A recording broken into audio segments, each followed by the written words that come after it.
bakit? Kasi alam ko, ang Ilugin, straight giving ng pass. Ay, hindi na tayo umuwi.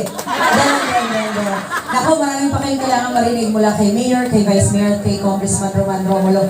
Pero, again, maraming salamat sa mainit ninyong pagtanggap.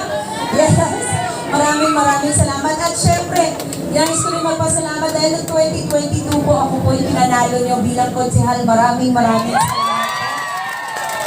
At sana ngayon 2025, round 2 akong konsehal. Pwede ba yun?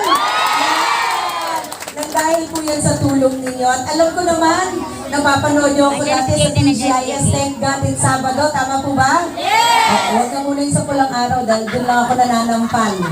Mas gusto nyo. Pero hindi, wag. Pero alam ko naman po ngayon mo na naging konsehal ako, ibang TGIS yung pinakilala ko sa inyo. TGIS na tapat, gawa ng serbisyo. Tapat sa Diyos, tapat sa tao, tapat sa trabaho. Gawa, hindi puro salita. Lahat po naman ginagawa namin sa 11th Council. Kung sinusundan niyo po yung mga Facebook pages namin, makikita niyo na napakarami namin ginagawa. Hindi na namin kukwento dahil baka abutin tayo ng midnight snack dito. Masyadong mahaba. Pero nakikiusap rin po kami, paki-follow ho yung mga Facebook pages namin na official.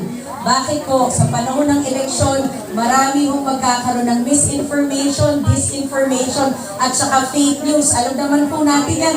Kada eleksyon na lang, ganyan, kada 3 taon. Kaya sana ho, lagi nyo i-follow yung official pages namin. At syempre, na ang gusto talaga ay palakasin ng pamilyang Pasigueño. Lalo-lalo na sa mga solo parents at saka sa mga persons with disability, ipaglalaban natin ang kababaihan